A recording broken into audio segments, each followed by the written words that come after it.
Migrate to your chairs. Feel free to get any food and drink throughout the time together today as the bar is open, as they say.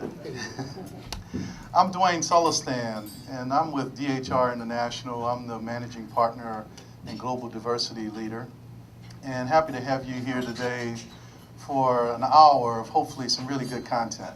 Really excited to see some old and new friends. It's great to be here. And I think you'll find that the panel and the content and your questions will give you hopefully some fuel as you strive to get to your first board seat. Some people in here may already have one, but I think the notion is, how do we get primarily diverse people? If you look around, you see that all of you would qualify as diverse candidates, as we define it, women and people of color. And how do we get you to your first board seat? So, with that, we have the panel and some speakers in your brochure. It has the agenda. Doug Harris, who's my partner in this program, CEO of Kaleidoscope. Doug and I go back a few decades. Mike Maxick will speak about and really have some content around boards. He leads our board practice. He was a CEO, but most importantly, he leads our board practice. So he has a lot of perspective around what's happening in the world of boards. And then Chris Melkowski and I, we started our careers together about 5 or 6 years ago. And she's recently on a public board. It happened to be one that we placed her on, but more importantly, she was recently in a position of not being on a board, so she can speak from the perspective of that first board. We also have a couple of members of our team here I'd like to introduce. Heather Smith, who works on the board practice with Mike. And Lisa Walker, she leads our global industrial practice. So we do have a nice contingent of members here. Just for perspective, about 40% of our placements globally are diverse candidates. And when I'm working on a project, it's about 70. So one of the things that happens in industry is two things. One, they say they can't find them. Well, clearly in the group here and the people who accepted who weren't able to make it, we can find them. You are here. You are talented executives across industries, across functions. So the talent does exist. There is a business case for diverse leaders on boards. Many of you have seen the oft-reported McKinsey study about the several double-digit improvements when you have 2 or more women on a board. That also holds true when you have women plus people of color. So there's truly a business case, but we need push and pull. So with that, I'd like to ensure that you get at least 1 or 2 ideas that will help you on your journey to get your first board. That's the objective of today. And with that, I'd like to introduce Doug for a few comments before we go to Mike. Thank you. Good morning. Good morning, everyone. Very excited to be here. I got my notes in my phone. I feel like a millennial now. No more paper. I got my notes here, but very excited to be here. I'm the CEO of Kaleidoscope Group, which is a full-service diversity and inclusion consulting firm. And next year will be 30 years I've been doing this work. I'm going to give a big party for a small fee. All of you can attend. But very excited to be here talking about board diversity, the importance of it. When you look at board diversity, there's 5 areas of focus connected to board diversity. So one area of focus, which one we'll be talking about today, is the preparation to be on a board. The preparation to be on a board, that's an area of focus. The second area of focus is the actual recruitment of people to be on the board once they're prepared. The third area of focus is helping corporations in the selection process manage their biases and see the talent in a special way as far as bringing it on. That's the third level. The fourth one is what we call integration, where how do you make them not only just a board member, but an integral part and very valued and respected while being on the board. And then the fifth one is what we call maximization, where once you're on the board, are you making the biggest difference? Are you sponsoring the D&I effort? Are you enhancing the external reputation? Are you making the board more effective? So those are all of the areas, and we do most of our work. I used to be a headhunter. Matter of fact, I used to place Dwayne He used to call me every year talking about he ain't like his job. So I made a lot of money off of Dwayne. He sent one of my kids to college based on those fees. But now I'm on this side as a D&I consultant, and just very excited to be here talking with you. Look forward to participating in the panel, answering any questions and sharing any insights that we might be able to. Okay? With that, I'd like to introduce Mike. Mike will lead with many comments that I think will be helpful. And as our board and practice leader and former CEO, I think we look forward to your thoughts and comments on what's happening in California and elsewhere. Thanks, Mike. Thanks, Dwayne. I can't sit still this long, so I'm going to have to stand and I'm going to walk around, and I hope, can you hear me in the back? Okay? You can? I got to have a mic? All right. Is this on? Is this on? There we go. Now we got it? Okay, good. First of all, Dwayne, thank you for permitting me to attend today as the token non-diverse person in the room. I appreciate that very much. Better be good, man. Okay. You know, I've had throughout my career the opportunity and the great experience of being involved with boards in really 3 different perspectives.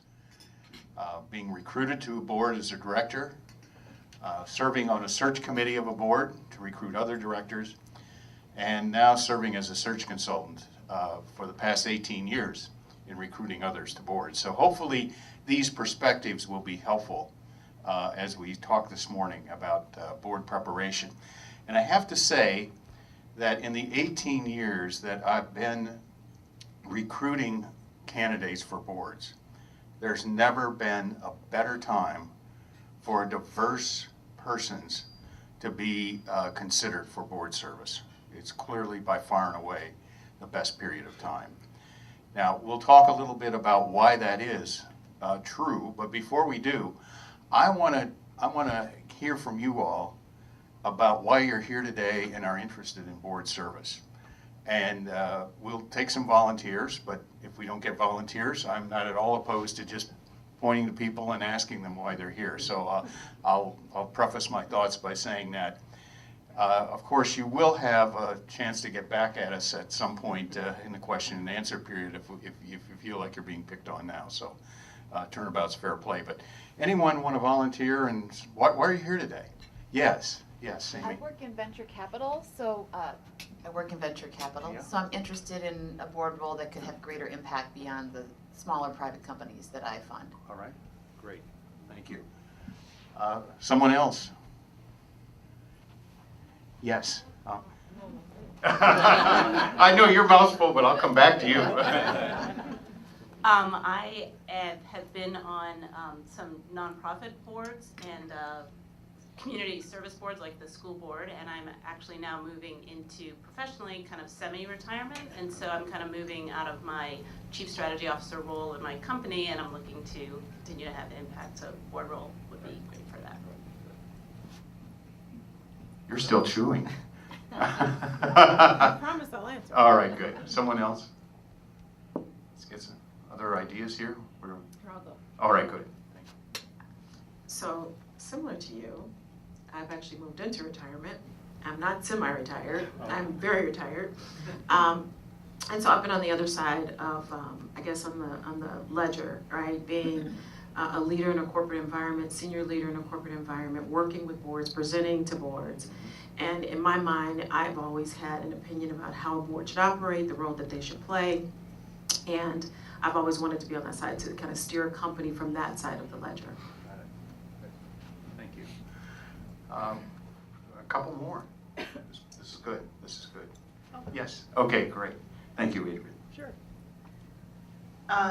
Like a few who have already mentioned it, I've been on a lot of nonprofit, and I've had some coaches and mentors recently who have said, beyond what you're doing today, you really should start getting involved in board roles. Never really thought about it and considered it, and have now started to kind of look at Northwestern. There's a lot of programs out there that we can get training around, but ways in which we can further contribute our knowledge and expertise. at the age of 50, which feels young because it's the new 30, feels like the right thing to do. Okay, great. One more, someone else. I'll pick on someone if they don't raise their hand. All right. Sherry? I also am recently retired, so I have very similar stories. I participated in several not-for-profit boards, and now I'm moving into this next phase of my life, and I'm looking for a way to continue to contribute. So, All right, well, thank you. What I want to do now is just circle back to my point earlier about why this is a great time for persons of diversity to consider board service. Let me cite 3 examples. Dwayne alluded earlier to the work that McKinsey and other firms have done with regard to the performance of companies with diverse representation on the boards, outperforming non-diverse boards in the order of about 37% in terms of market cap growth. And that is truly a hard, valuable figure for investors. It draws upon the diversity of experiences and thoughts. It brings into play, in many companies, a representation on the board that's more aligned with the representation of a customer base, particularly in consumer-related businesses. So there's a lot of value that's drawn from that type of experience. A second factor is the mounting pressure that is being brought onto boards, and particularly these days, small and mid-cap companies, by investment firms such as Vanguard, State Street, and BlackRock as examples, who have made very public statements over the last 2 years about voting against board slates which are not diverse. So again, there's another perspective of influence in driving diversity. The third factor, and one that I don't know how much play it's getting here in the Midwest, it relates to SB 826. Now, this is a mandate which passed the California Houses and was signed by Governor Brown about 3 weeks ago. And in effect, requires publicly traded California headquartered companies to have, in this case, women placed on their boards. And the timing and number of placements that need to be made are a function of the number of current directors on that board. And those first placements have to be made by the end of 2019. So if we look at the number of public companies without diverse representation headquartered in California, in Los Angeles, San Francisco, and Silicon Valley, check me on this, Heather, I think it's 192 companies that do not have diverse representation on those boards. So those are all driving factors that are contributing to the opportunity for diverse representation. Now, another factor to consider is if we look at the Russell 3000, again, these are public companies, somewhere between 600 and 700 of those Russell 3000 companies do not have diverse representation on the boards. And those companies are obviously under some degree of pressure from the forces that we've indicated here as well. Now, there have been mandates before. California is not the first government entity to mandate board representation of diverse individuals. The EU has had mandates for some time, probably going back at least 6-8 years. And they're met with mixed success, frankly, in the EU. But I don't believe we're going to replicate that experience here. And the reason being is that in the EU, there really weren't good pipelines of diverse executives being prepared for leadership positions. The emphasis upon leadership development, the emphasis upon inclusion has really not been as great as what we've had here in the States. So I don't, and what has happened then in the EU is, in order to meet these quotas, many companies have lowered their standards for putting people on the board. That's not going to happen here. We have a much better quality of diverse talent from which companies can draw.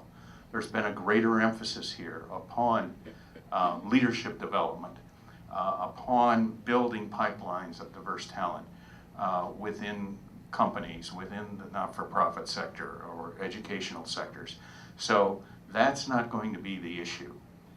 And we will have, I believe, a sufficient level of talent to meet generally the needs.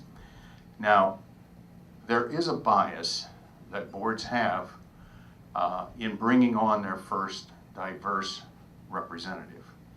And that bias is they really would prefer someone who has had board experience.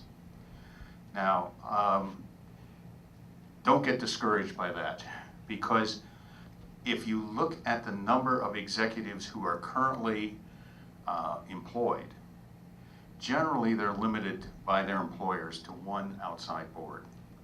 And if you look at a number of the career board directors, if you will, a number of those diversity candidates today are becoming what we refer to as overboarded.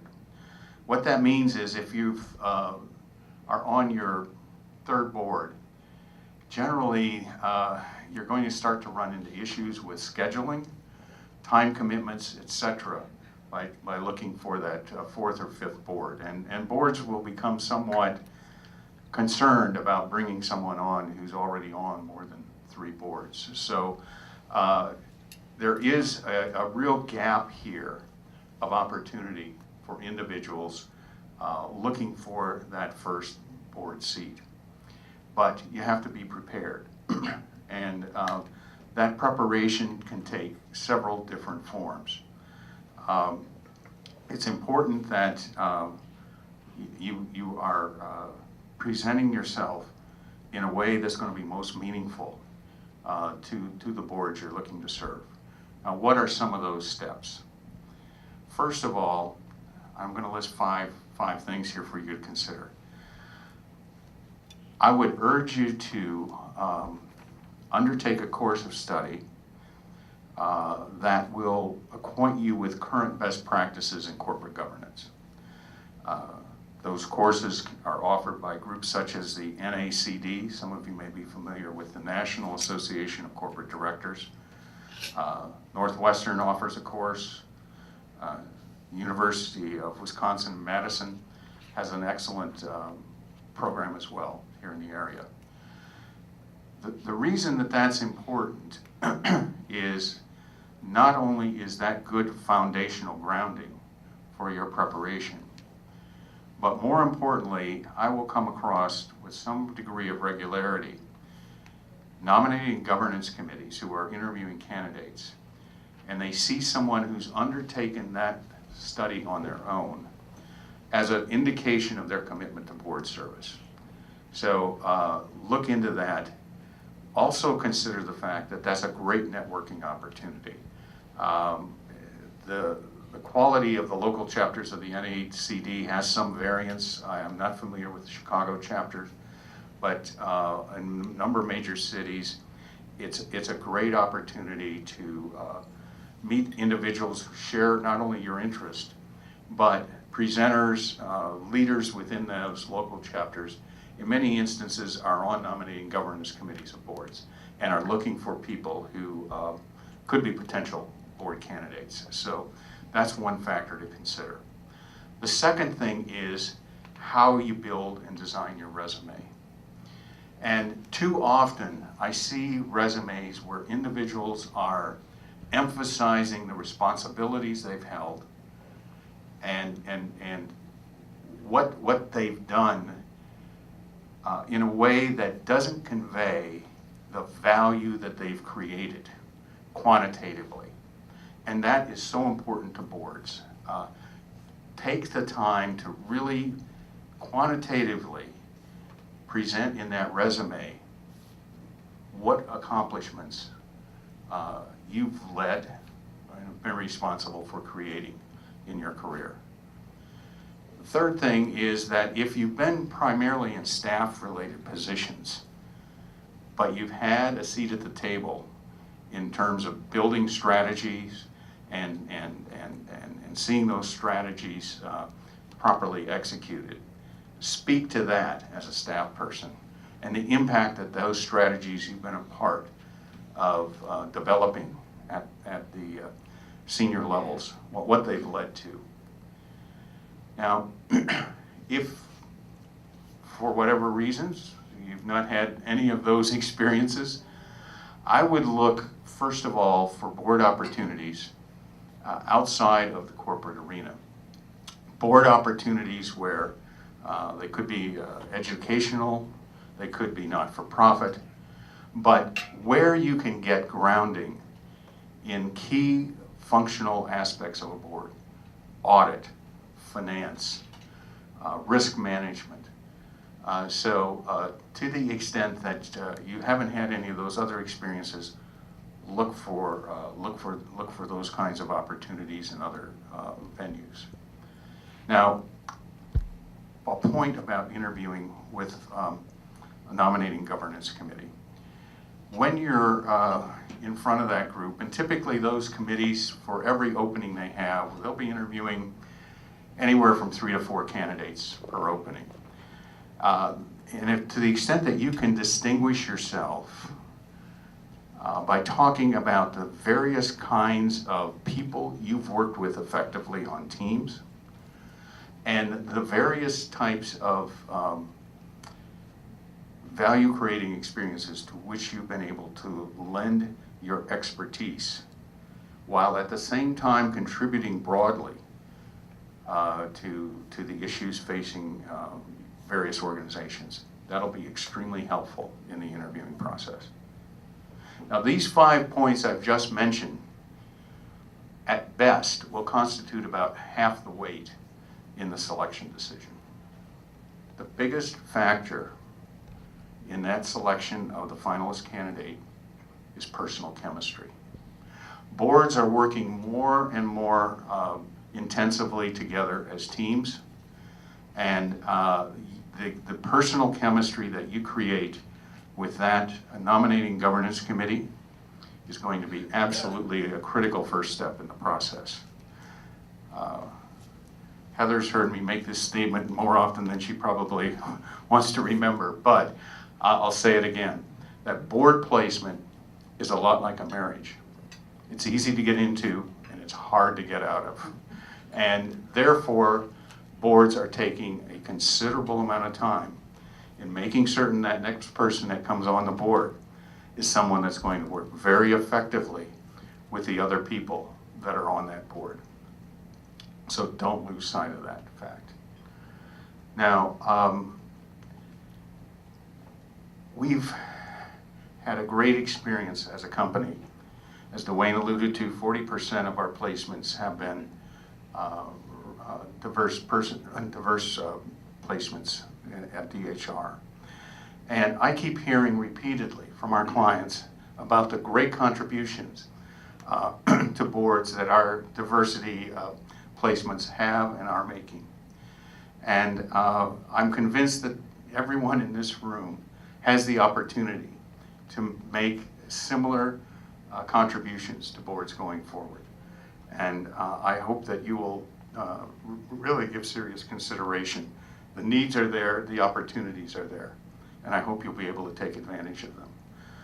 I would be remiss in not closing my remarks by saying at the same point in time that you all may be looking for board seats. Some of you perhaps are serving in companies where there might be a need emerging for someone to be recruited to your board.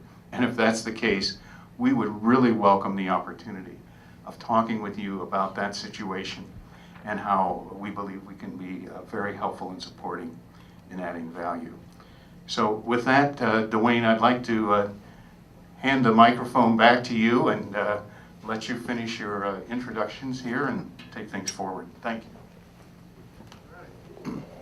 Hey, thank you very much, Mike. Appreciate that. So now I'd like to introduce Chris Malkowski, former president of World Kitchen, and recently joined the Trustmark board, an insurance firm. And I have a few questions, and then we'll open it up to Q&A. So Chris, one of the things that's important and different coming from an operating role, as president, general manager role, as we think about some of these people who are getting their first at-bat. You know, now I actually am interviewing for a board seat. Talk to us a little bit about preparing for a board seat as contrasted to an operating role. Yes, they are different. And if I could say two words, I think when you're preparing for an operating role, you're really trying to show the recruiter and the company what you can do. How can you lead? How can you set strategy? How can you achieve business results? And while that's important to understand for a board role, what's also important is to understand how you guide. Because as a board, you're not on the front ground every day driving that business. What your number one role is to provide governance or guidance to help the executive team and the CEO of the company that you sit on the board on to help them be successful. And so I've seen people go into board interviews and talk, well, I can do this and I can do that and I can do that, but you don't hear how they can coach and guide and provide governance. Any other comments, Mike, Doug? Those are right on the mark. And, you know, many times for a first-time director, again, understanding that line of demarcation between engagement and oversight becomes very important. Boards are not interested in people who want to come on that board and view themselves as rainmakers. They're more interested in team players, people who listen, who are thoughtful, and will contribute, drawing upon the ideas of others and building upon those. And I think in line with that too, a strong willingness to grow. So a lot of times we get on boards, we want to tell them what we know versus what can we learn. So when you're on the board, you're around very bright, capable, talented people, and they're observing your listening capability just as much as your sharing capability. And how do you build on concepts versus always just want to share yours. So I think that's another big component as it relates to the boards. Thank you. Another thing that comes up many times, I have these conversations every week, and many people think their not-for-profit experience is critical to segueing into a for-profit experience. Chris and then Mike, I'd love to hear your perspective on how that translates and how it's valued from the perspective of the selection committee. I have been on 4 not-for-profit boards prior to getting on for-profit boards. In some ways, they are similar. You are providing the governance and the guidance. But one of the big differences with not-for-profit is they're looking for you to help raise money, and they're looking for you to volunteer your time and talent. And we were just talking here on for-profit boards, they're looking for guidance, for listening, for coaching, which is a little bit different than the expectations of not-for-profit boards. So as you talk in an interview on a for-profit position, talk about your guidance and governance you did in not-for-profit and less about how much money you raised at the annual gala.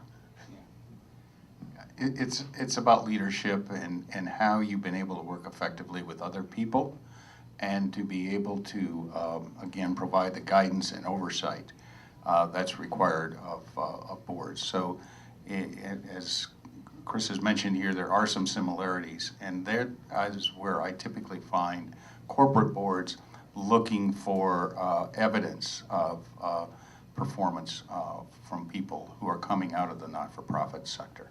It can be very valuable if it's utilized and positioned properly. One of the areas I spend a lot of my time in is getting the board to sponsor diversity and inclusion within an organization. So when they see someone who's different get on the board, they come running, oh, I'm so glad you're on the board. You're going to help us get more women. You're going to help us do that. And I've seen people handle that well, and I've seen people handle that poorly.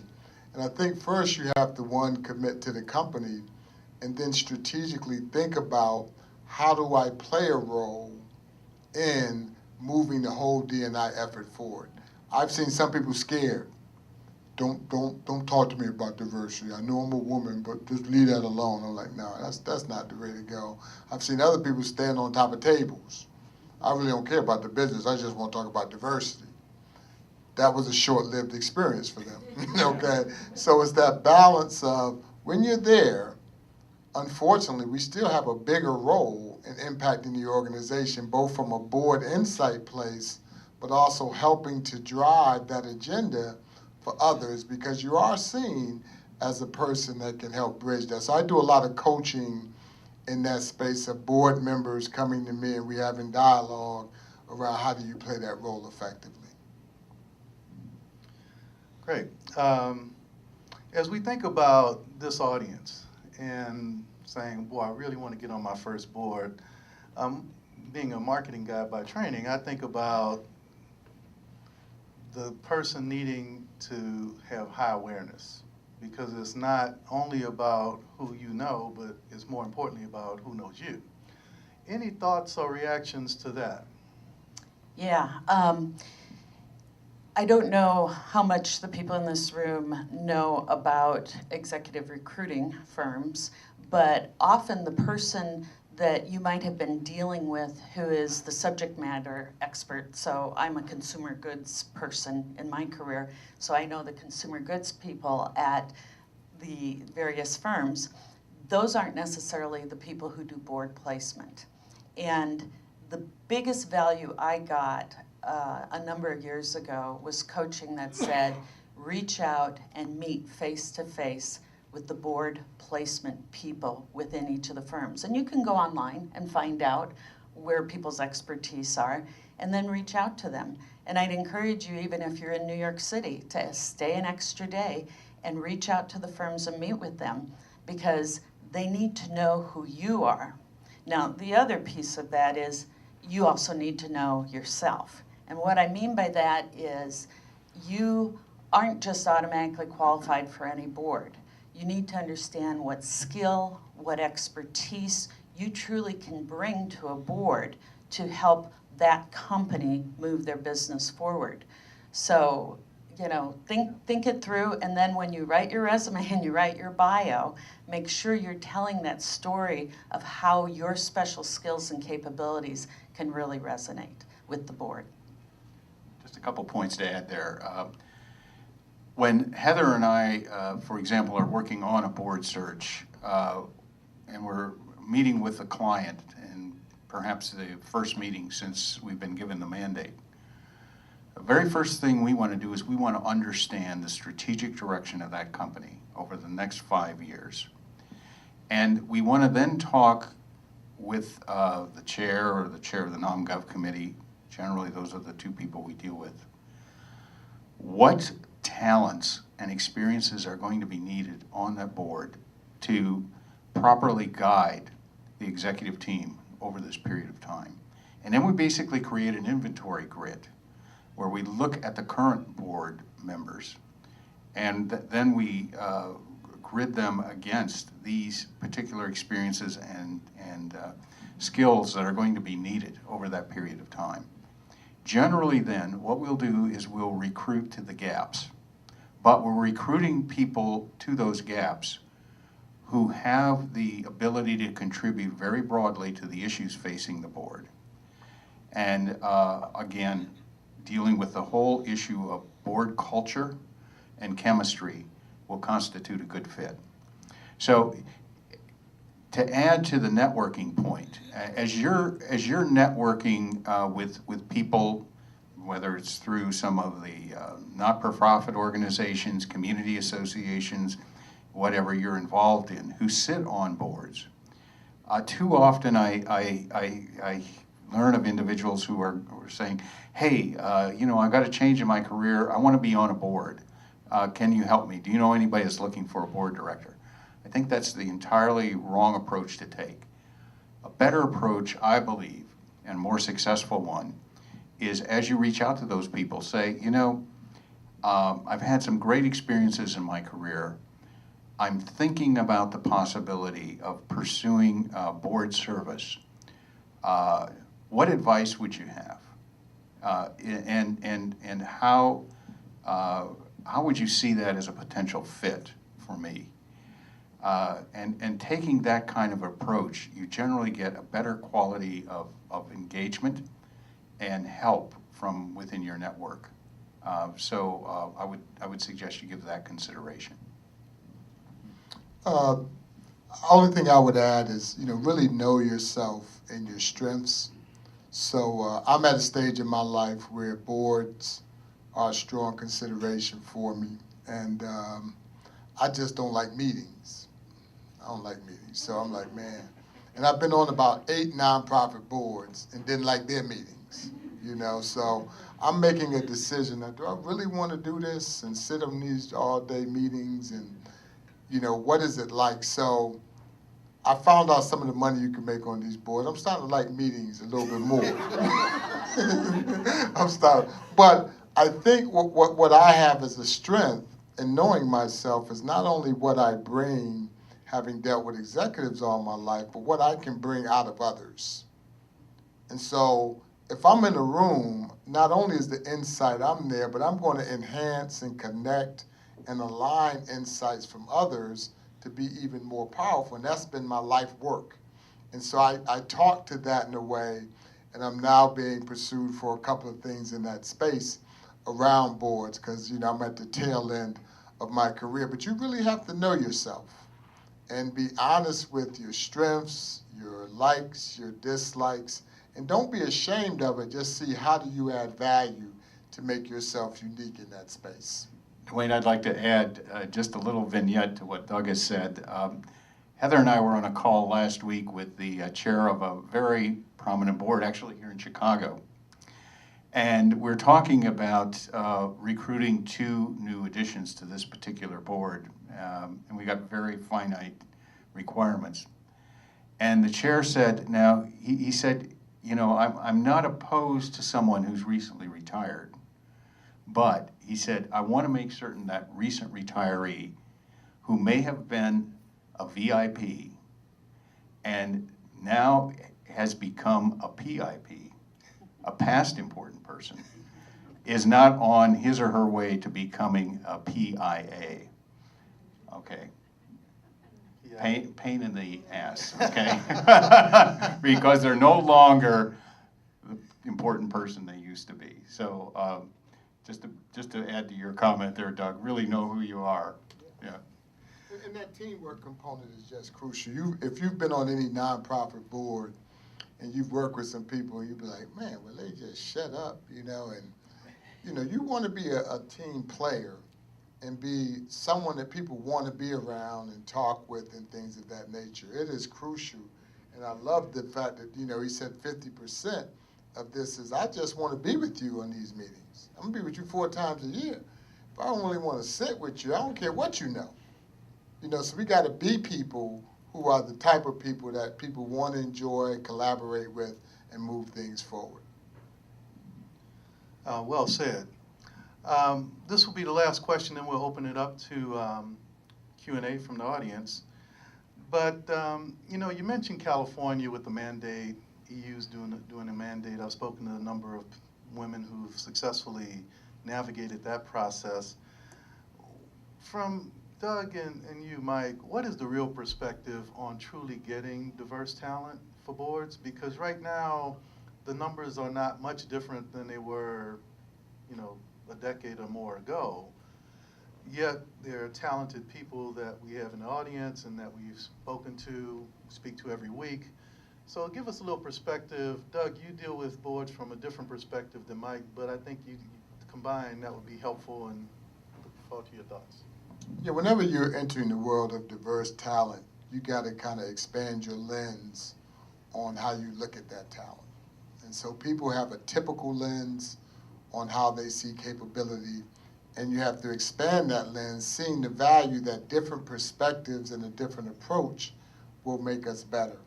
And so as we work in this space of boards or any kind of diverse talent which you work with, how do you work with your client to totally understand what they want, but also give them insights around what else could add value to their world?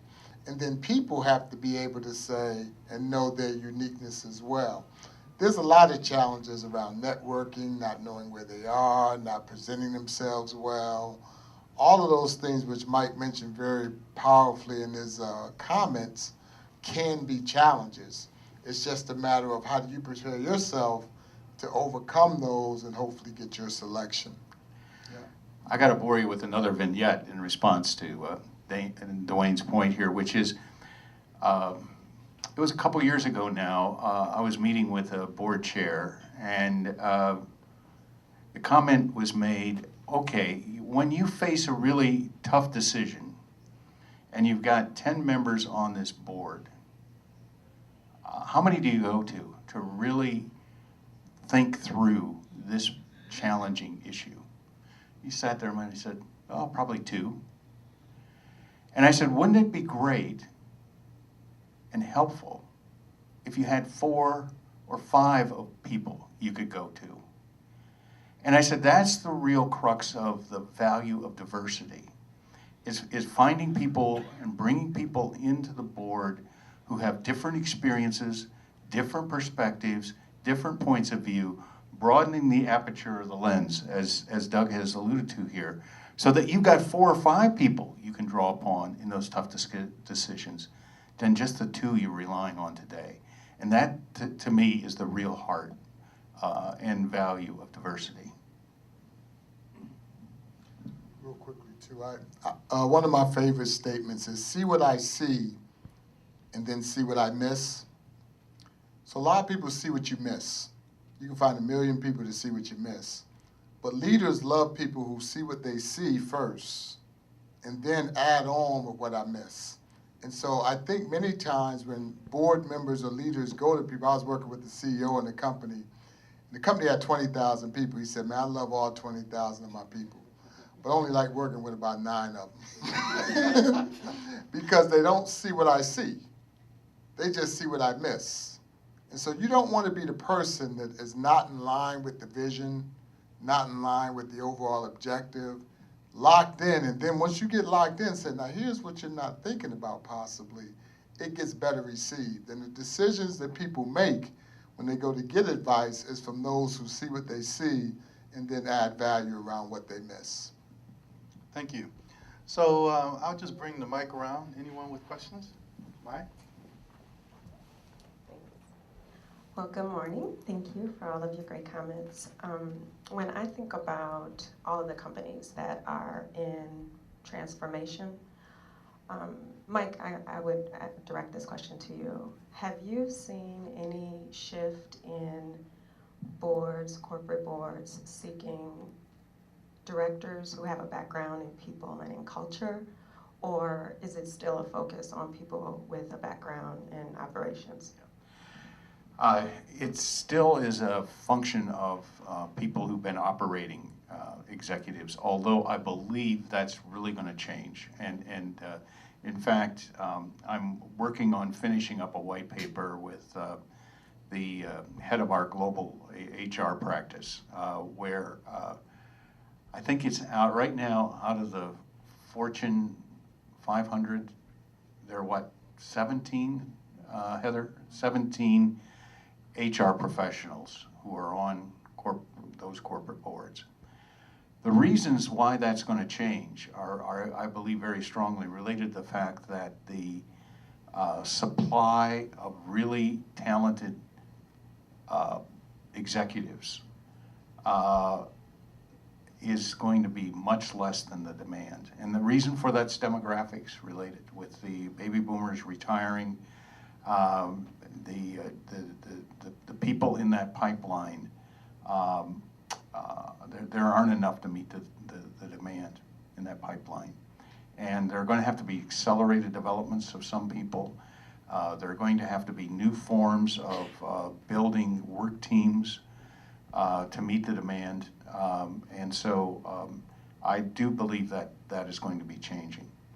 When you mention disruption, there are rarely board projects we're involved in today where the whole question of primarily technological disruption does not come up. It's at the front and center. And whether the company views that as an offensive or a defensive strategy, it's truly there. And part of the challenge of recruiting directors to join a board who've been engaged in disruptive technology is this whole question of chemistry. Many of these folks are millennials, or they're a generation or two removed from most of the people on the board. So we really have to spend an inordinate amount of time in those instances understanding the board culture, understanding the adaptability of that board and the individuals we're evaluating to make certain that that can be a good fit. Another question? I'm curious what the makeup is of board representation by expertise. Do you have just any sense? Because a number of us are coming from all different types of... You know, it depends to some degree on industry, but I would say that there's certainly finance and audit expertise on almost any board. If it's a public company board, there is an SEC requirement, for example, that the chair of the audit committee be someone that is a qualified financial expert. So definitely finance and audit are key functional areas. More and more we're seeing risk management in its broadest definition being another critical skill set. You see some boards today that are adding cybersecurity expertise, technology. What's been done historically to address HR-related issues has been to draw upon former CEOs. But again, as I just mentioned a moment ago, I see the need growing for true professional HR expertise coming on boards. And I think over the next 5 years, you'll see that, that demand growing as well. Any others? On that note, for what types of expertise, since advertising and branding are essential parts of any corporation, any company, any nonprofit, is there any room at the table for people with advertising expertise, and even on the creative side? So coming in from an executive level, creative side, and brand strategy. Yeah, I would say that is more so on the consumer area. We talk about disruption and transformation. There are probably few areas that are being so attacked by that, as you know, Kim. I would like to have you comment on this. Than the consumer areas, particularly retail areas today. And so, branding, differentiation through branding is very important there as we speak to boards. Just so you know, the way I got onto the Trustmark board was this insurance company, which never did any advertising or anything, was really a roll-up of 4 individual companies. And they decided they would benefit from going to an enterprise positioning that covered all 4. And so they hired a CMO. And then they said, wow, we have no marketing guidance on our board. And that's when DHR reached out to me to interview for the position. I think the other piece, when you have an expertise of any kind, to make yourself well-rounded in the areas which are not your expertise, So finance, auditing, when I went to like the board training things, it was killing me for a while. It was like, you gotta know that stuff real well to be on boards. And it's not my expertise, but if you're like uncomfortable even being in those conversations, you gotta know how to be in those conversations and be effective. Mike mentioned the National Association of Corporate Directors. I would highly encourage you to go onto the NACD website. There is a lot of great information there on how to think about governance, how to think about audit, how to think about being on a compensation committee. And I've used it to build my own skills so I can be a better board member. And the NACD Chicago group meets here in the city, I believe every other month. And I've been to a few of the meetings. There's some great people to meet there who can also help you build your skills. Others? Could you comment a little bit on making the transition from private company boards to public company boards? Yeah, I have done it. I'd come back to something that you said, which is listen. So I've worked several different private equity gigs. And in private equity, what I liked about them as an executive is you move fast and you make decisions overnight and you run to make the sale of the company. What I have had to do is to be a little bit more patient, because the insurance industry, Trustmark, doesn't move at that pace of making a decision overnight. And so you really have to step back in meetings and say, okay, this maybe isn't what my experiential base has been for the last 10 years, but how do I think about this? How can I add value to this publicly traded company in a way that takes learnings I've had from my private equity experience, but is appropriate and applicable to a publicly traded company?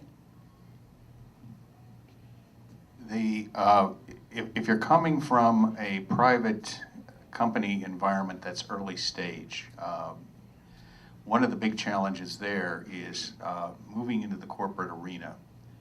The whole issue of legacies, whether it relates to systems, distribution, or product, whatever, and understanding that you've got to be able to deal with what might be the drivers of the profitability today that could be disappearing.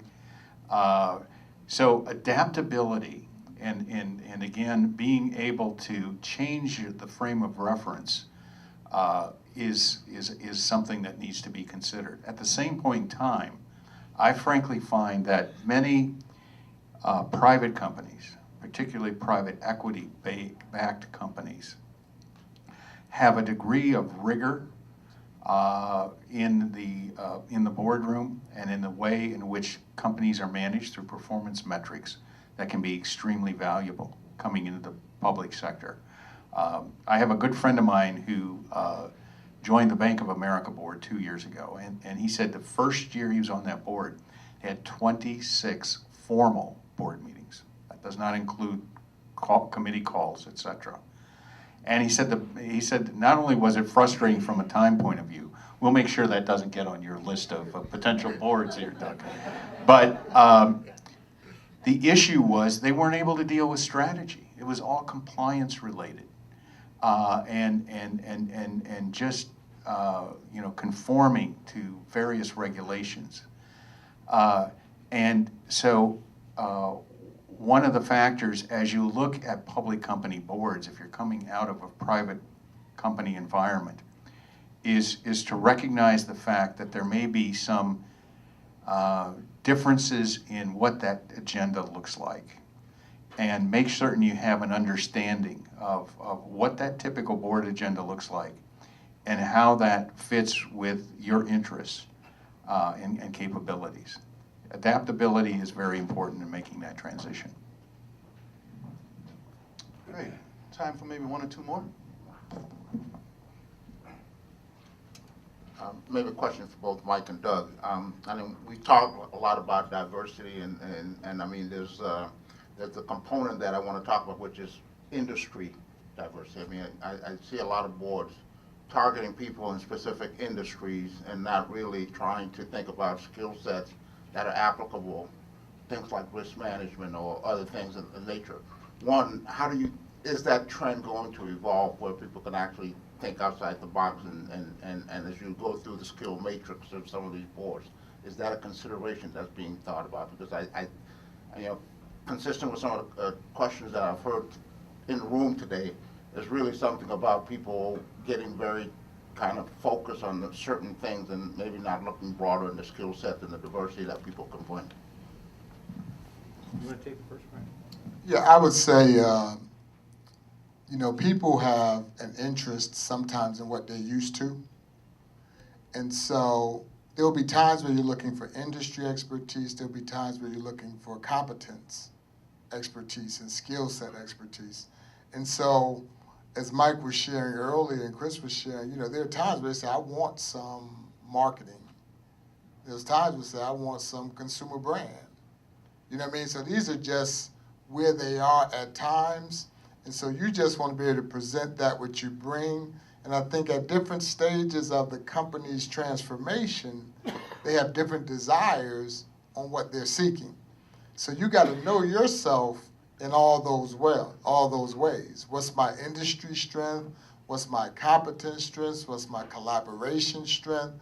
So you're able to present yourself in ways that can support all of those different things which they may be looking for. I'm going to share a bias here, but I think what you've described as your concern is really more evidenced by companies that are frankly trying to fill board seats on their own and aren't looking at that skills matrix more broadly. I find it to be, frankly, a good place to be in today, where more and more board placements are being made by search firms. And in many instances, frankly, it's viewed as a cheap form of insurance for public companies to be able to demonstrate an objective due diligence process that's been followed to make a board placement, especially if they've got activists looking over their shoulders. So I believe, frankly, that most search firms, when they undertake an engagement, are going to go through a disciplined process of inventorying the skills and experiences of the current board versus what's going to be needed over the next 5 years. But as we continue to get more and more involved in board search work, hopefully the issue you presented should begin to go away. But I've seen that more and more manifested when boards are seeking to make those placements on their own, and they've got a very narrower view. Last question? No, there's someone. Anyone? Dwayne, I'll make a comment. So where I am in my career right now is we sold our company. I'm in between jobs. I'm getting considered for board roles, for leadership roles within companies. And I had a sobering experience recently. I sent my resume to a recruiter who didn't know me, and then we set a time to talk, and he said, "So, what are you looking for? What do you do?" And I realized that I had not really put down on paper what my competencies were and what my interests were, and therefore, if my resume was in the DHR system, I wouldn't have risen up to the top for the kinds of things that I was looking for. So I'd encourage you to find a recruiter, and you got several sitting right here, and have them read your resume and tell you what they think your resume says you're all about. You'll be surprised what you haven't included.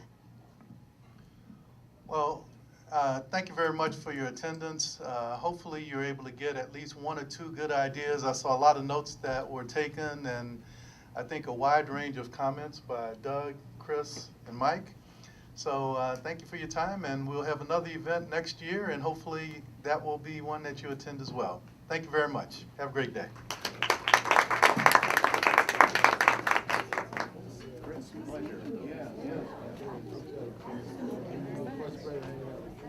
I love Mike too. Mike know I love him. I'm not about to go into any meetings with you. I try to avoid them. I'm growing. I'm getting more mature.